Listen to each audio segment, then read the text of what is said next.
Hi friends, जीनारती lifestyle को आपको स्वागत। तो देखो ये हूँ अंडा।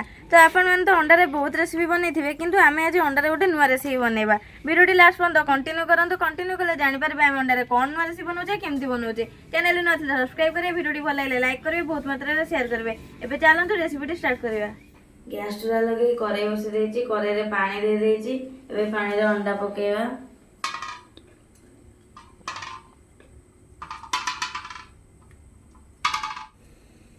एबे अंडा सीझा को 10 रु 15 मिनट छाड़दे। 10 रु 15 मिनट हो गलानी। अंडा पूरा सीझी गलानी।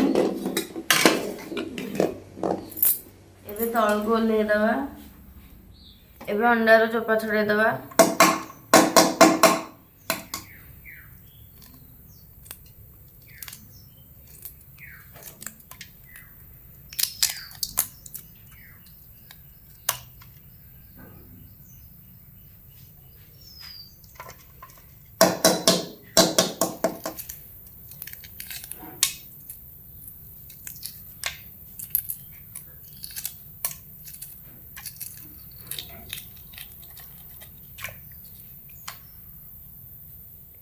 एबे अंडार चोपा छड़ा सरीगला।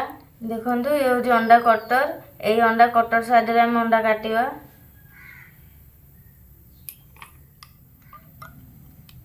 एबे अंडा को प्लेट रे रखिवा।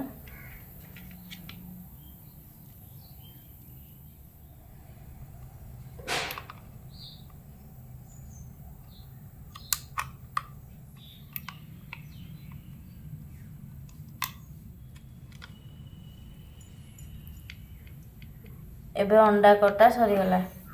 कड़े सोरिष तेल पकेवा। दीटा पियाज सर सर कर काटी देजे। कटा पियाज पकेवा।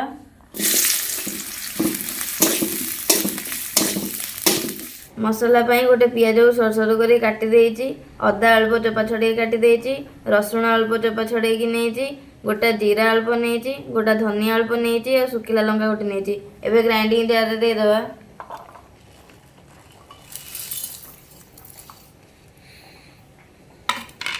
अल्प पानी दे दवा।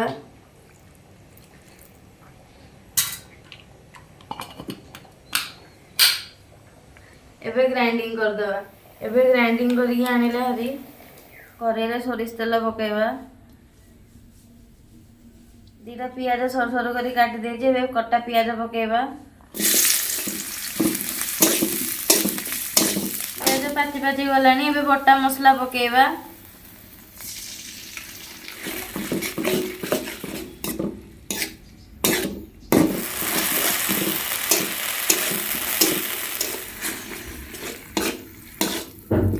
हलदी गुंड पकेवा। लंका गुंड पकेवा।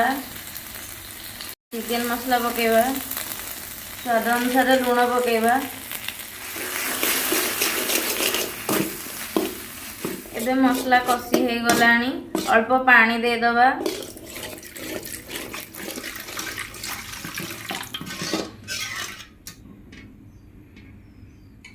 एबे फुटिवा को 5 मिनट छाड़ी दवा। 5 मिनट हो गलानी। ये पूरा भल से फुटी गलानी। एबे कटा अंडा पकेवा।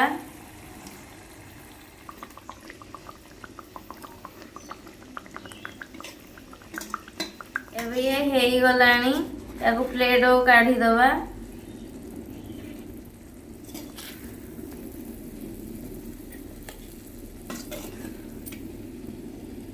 धनिया पत्र अल्प पकेवा। देखो केते बढ़िया देखा जाउची। एबे पूरा रेडी हो गला कटा अंडा मसला। आपण मन तो अंडा बहुत रेसिपी बनई किंतु एमती रेसिपी केबे बनै नथिबे। एमती थरे ट्रायल करंतु। रेसिपी टी केमती कोन लागिला कमेंट माध्यम रे निश्चय जणाइबे। एमती नुआ नुआ रेसिपी देखिबा पे चैनल को जल्दी जल्दी सब्सक्राइब कर दियंतु। रहिले जय जगन्नाथ।